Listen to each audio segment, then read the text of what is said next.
We have arrived, the final chapter of The Beasts of Tarzan, coming at you here today on today's episode. I hope you've enjoyed this book. This is the third book in the trilogy that we've done so far. There's a lot more than just 3 books of Tarzan, obviously, but we've done 3 so far, which is a lot of fun to be able to put those all together, so be on the lookout for that. If you go to anotherworldaudiobooks.com, you can check out the Another World Audiobooks library, where after we've done all these serialized episodes, I always put them together as a full book. So if you haven't listened to the other 2 Tarzan books, you can purchase those there from the website, or you can wait till we put out the 3-pack, which is going to be awesome. We put out the 3-pack there of all the Tarzan books. If you want to check out some of the other box sets that we've got of the audiobooks, we've got quite a few. We've got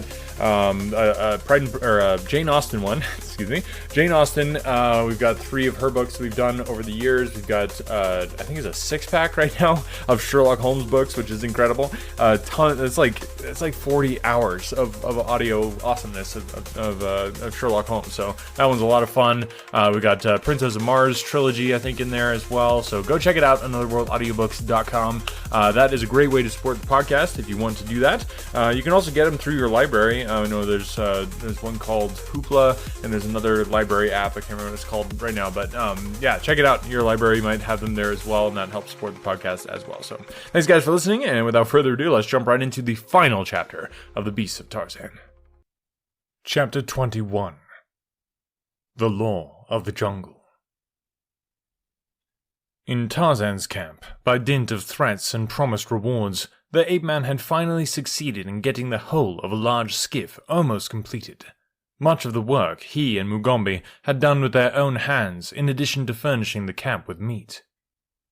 Schneider, the mate, had been doing considerable grumbling, and had at last openly deserted the work, and gone off into the jungle with Schmidt to hunt. He said that he wanted a rest, and Tarzan, rather than add to the unpleasantness which already made camp life almost unendurable, had permitted the 2 men to depart without remonstrance. Upon the following day, however, Schneider affected a feeling of remorse for his action, and set to work with a will upon the skiff. Schmidt also worked good-naturedly, and Lord Greystoke congratulated himself that at last the men had awakened to the necessity of the labour which was being asked of them, and to their obligations to the balance of the party. It was with a feeling of greater relief than he had experienced for many a day that he set out that noon to hunt deep in the jungle for a herd of small deer, which Schneider reported that he and Schmidt had seen there the day before. The direction in which Schneider had reported seeing the deer was toward the southwest, and to that point the ape-man swung easily through the tangled verdure of the forest. And as he went, there approached from the north a half-dozen ill-featured men, who went stealthily through the jungle as go men bent upon the commission of a wicked act. They thought that they travelled unseen, but behind them, almost from the moment they quitted their own camp, a tall man crept upon their trail. In the man's eyes were hate and fear, and a great curiosity. Why went Kai Shang and Mamula and the others thus stealthily toward the south? What did they expect to find there?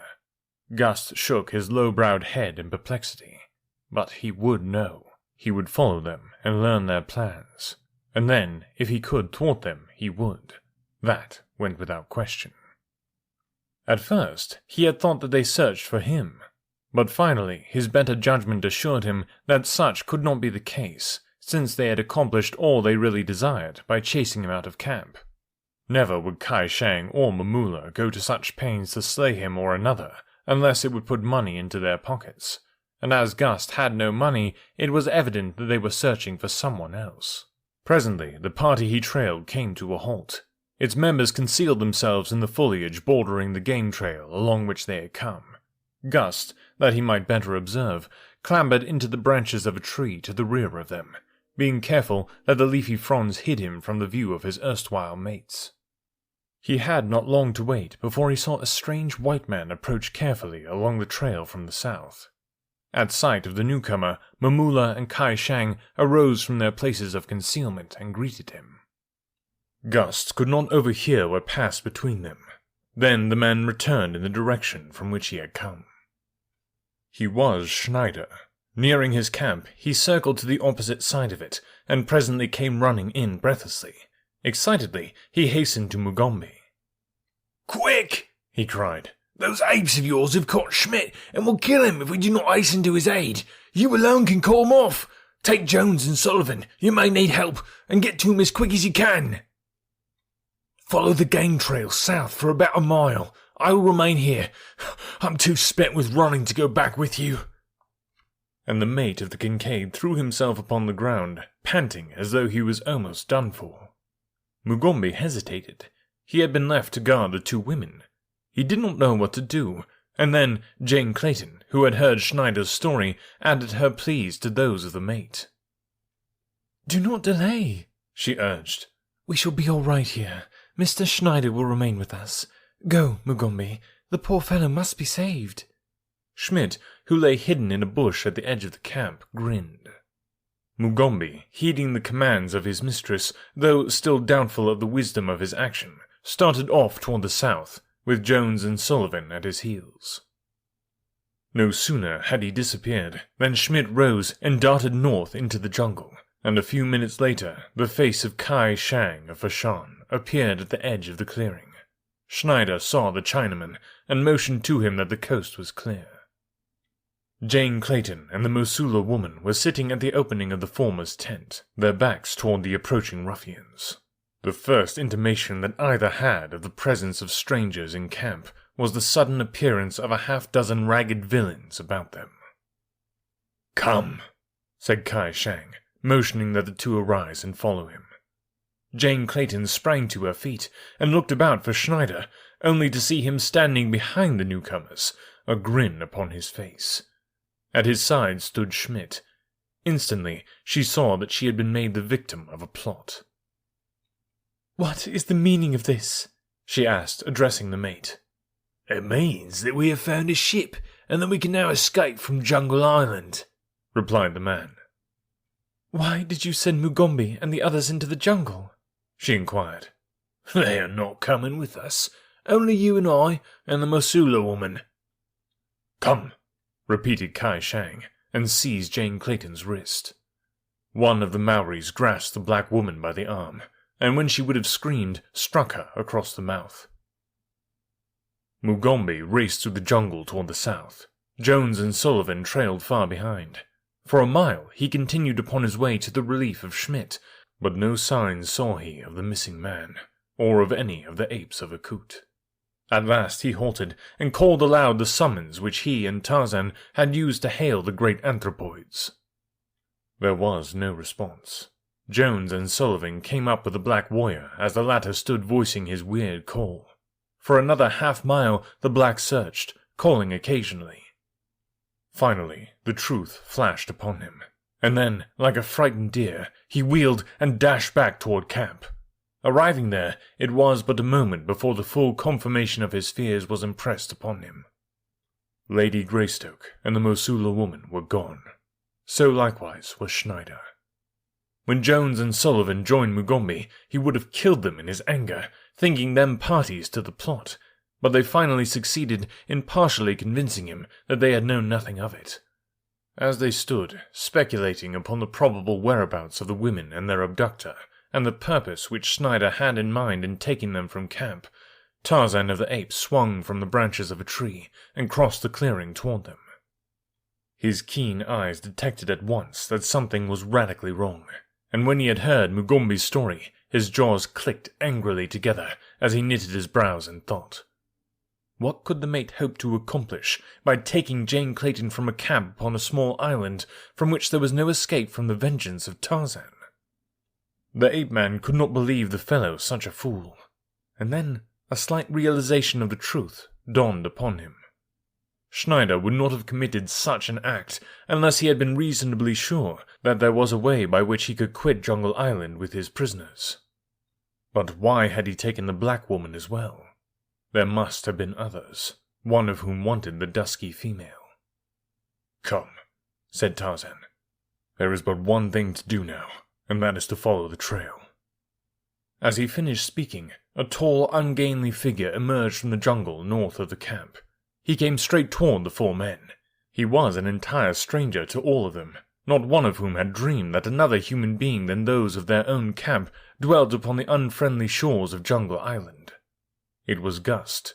He came directly to the point. "Your women were stolen," he said. "If you ever want to see them again, come quickly and follow me.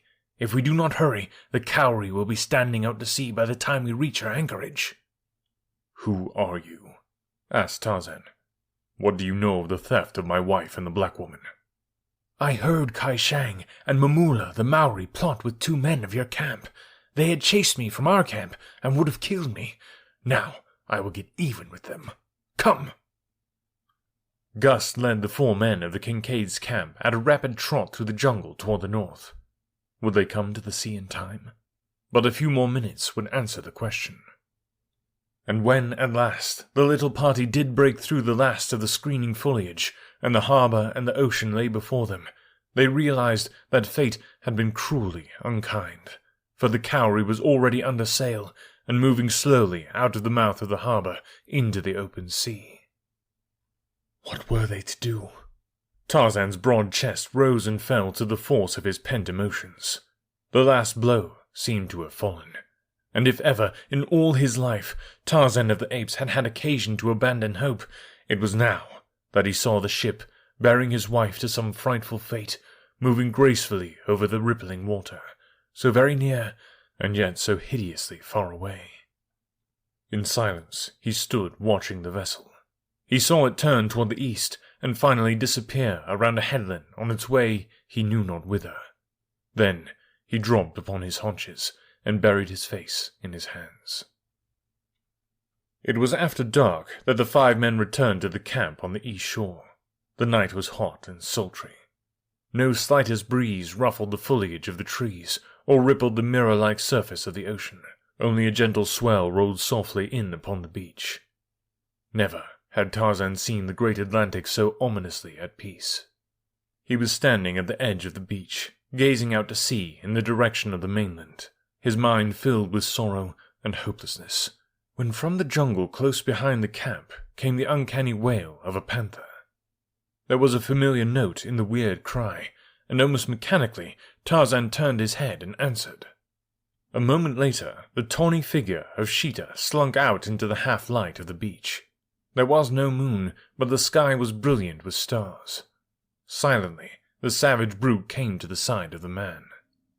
It had been long since Tarzan had seen his old fighting companion, but the soft purr was sufficient to assure him that the animal still recalled the bonds which had united them in the past. The ape-man let his fingers fall upon the beast's coat, and as Sheeta pressed close against his leg, he caressed and fondled the wicked head, while his eyes continued to search the blackness of the waters. Presently he started. What was that? He strained his eyes into the night. Then he turned and called aloud to the men smoking upon their blankets in the camp. They came running to his side, but Gust hesitated when he saw the nature of Tarzan's companion. "Look," cried Tarzan. "A light! A ship's light! It must be the Cowrie! They are becalmed!" And then, with an exclamation of renewed hope, "We can reach them! The skiff will carry us easily!" Gus demurred. "They are well armed," he warned. "We could not take the ship, just 5 of us." "There are 6 now," replied Tarzan, pointing to Sheeta. "And we can have more still in half an hour. Sheeta is the equivalent of 20 men, and the few others I can bring will add full 100 to our fighting strength. You do not know them." The ape-man turned and raised his head toward the jungle, while there pealed from his lips time after time the fearsome cry of the bull-ape who would summon his fellows.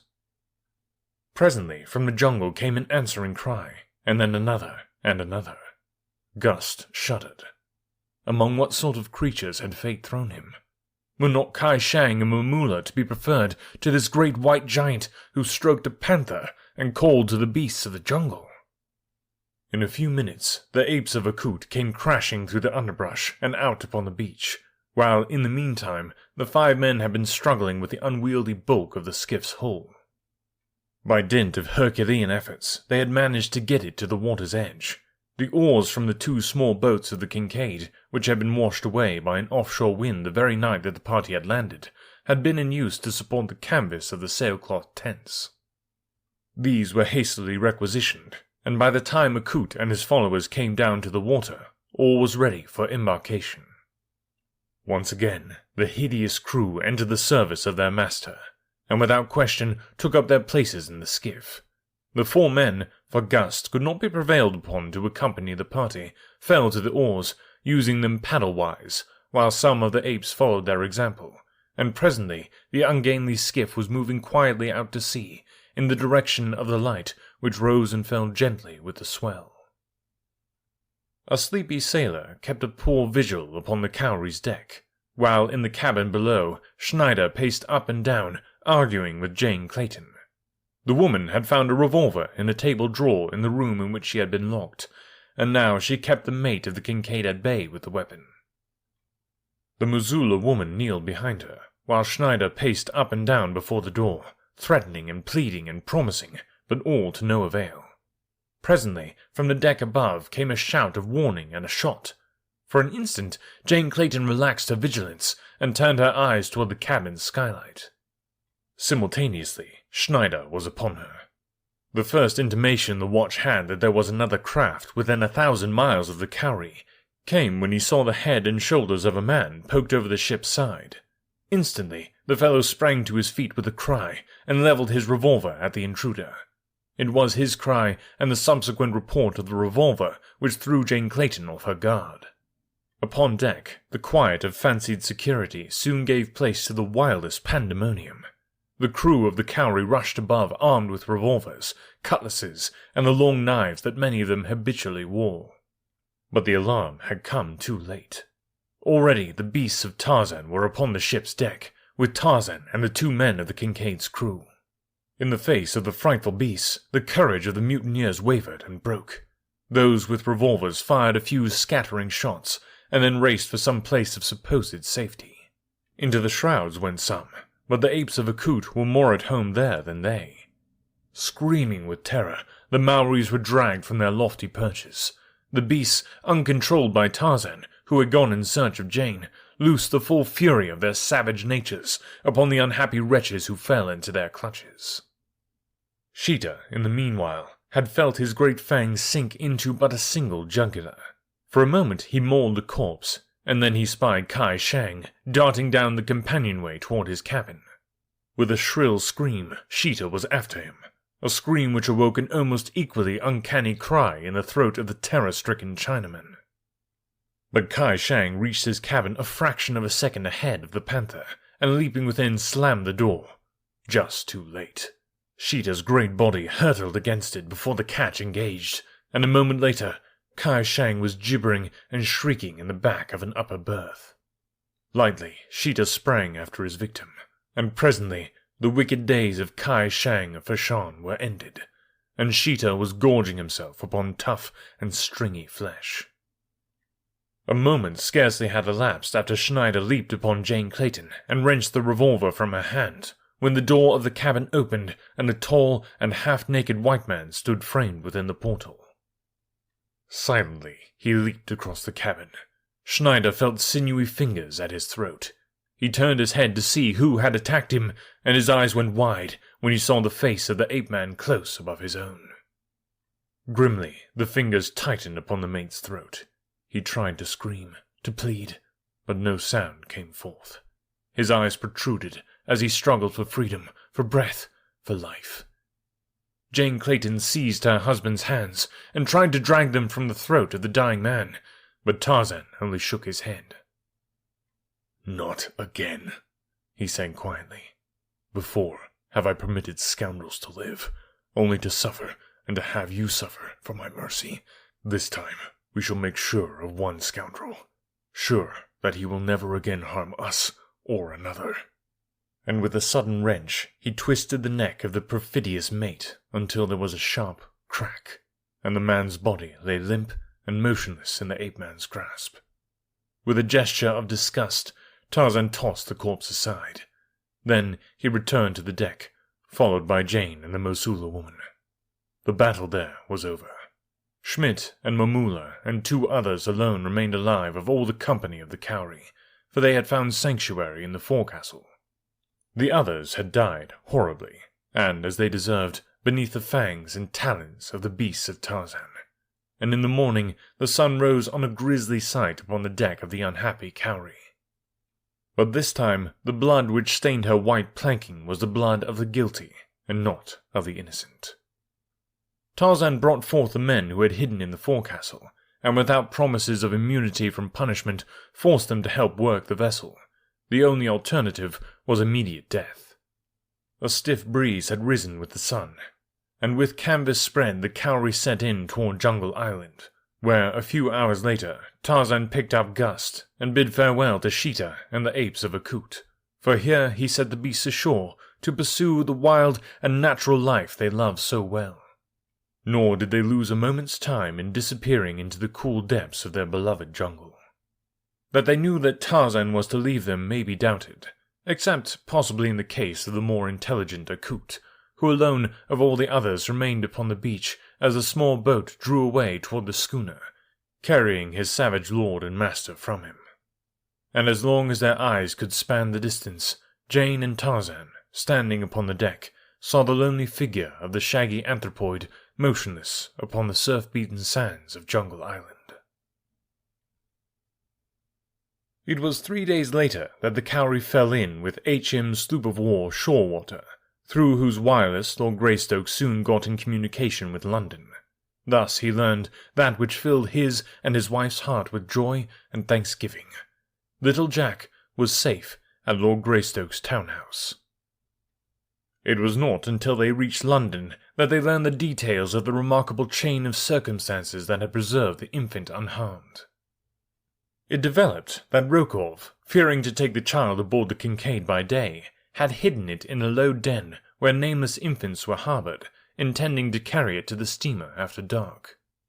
His confederate and chief lieutenant, Paulvitch, true to the long years of teaching of his wily master, had at last succumbed to the treachery and greed that had always marked his superior, and, lured by the thoughts of the immense ransom that he might win by returning the child unharmed, had divulged the secret of its parentage to the woman who maintained the foundling asylum. Through her he had arranged for the substitution of another infant, knowing full well that never until it was too late would Rokov suspect the trick that had been played upon him. The woman had promised to keep the child until Paulvitch returned to England, but she, in turn, had been tempted to betray her trust by the lure of gold, and so had opened negotiations with Lord Greystoke's solicitors for the return of the child. Esmeralda, the old Negro nurse whose absence on a vacation in America at the time of the abduction of little Jack had been attributed by her as the cause of the calamity, had returned and positively identified the infant. The ransom had been paid, and within 10 days of the date of his kidnapping, the future Lord Greystoke, none the worse for his experience, had been returned to his father's home. And so, that last and greatest of Nicholas Rokov's many rascalities had not only miserably miscarried through the treachery he had taught his only friend, but it had resulted in the arch-villain's death, and given to Lord and Lady Greystoke a peace of mind that neither could ever have felt so long as the vital spark remained in the body of the Russian, and his malign mind was free to formulate new atrocities against them. Rokov was dead, and while the fate of Paulvitch was unknown, they had every reason to believe that he had succumbed to the dangers of the jungle where last they had seen him, the malicious tool of his master. And thus, in so far as they might know, they were to be freed forever from the menace of these two men, the only enemies which Tarzan of the Apes ever had occasion to fear, because they struck at him cowardly blows through those he loved. It was a happy family party that were reunited in Greystoke House the day that Lord Greystoke and his lady landed upon English soil from the deck of the Shorewater. Accompanying them were Mugambi and the Mosula woman, whom he had found in the bottom of the canoe that night upon the bank of the little tributary of the Ugombi. The woman had preferred to cling to her new lord and master rather than return to the marriage she had tried to escape. Tarzan had proposed to them that they might find a home upon his vast African estates in the land of the Waziri, where they were to be sent as soon as opportunity presented itself. Possibly we shall see them all there amid the savage romance of the grim jungle and the great plains where Tarzan of the Apes loves best to be. Who knows? The end. Wow, I didn't think he could do it, but he wrapped it all up, and I feel like that's a pretty satisfying ending there. Obviously, lots more Tarzan books out there. We may end up doing those in the future, but I think we'll be probably changing genres somewhat here next week with the new book that we'll be starting. I like to keep it close to the vest, so I haven't announced it yet, but check it out next week. We're going to be putting on the first installment of a new book. So if Tarzan wasn't your cup of tea, don't worry. We're coming at you next week with something new, and I think you're going to love it. So hope you have enjoyed this. If you had, I would love to hear from you. Please drop a review, rating, just share the podcast. All those are free ways to support the podcast, and it just means so much to me. There's a lot of time and effort that goes into this, and I just so appreciate when people are spreading the word, which helps so much for me to be able to continue doing this and justify the time and effort that goes into each of these episodes. So if you do enjoy the podcast at all that I ask is that you just share the podcast. Tell somebody about it. Just post it on your Facebook, post it on your Instagram, whatever, and that just helps so much. So thanks, guys, for listening and going on this crazy journey. I can't believe it. Another book in the books. It's such a good feeling, and I can't wait for you to experience the next book that will be coming at you here next week. Thank you so much for listening.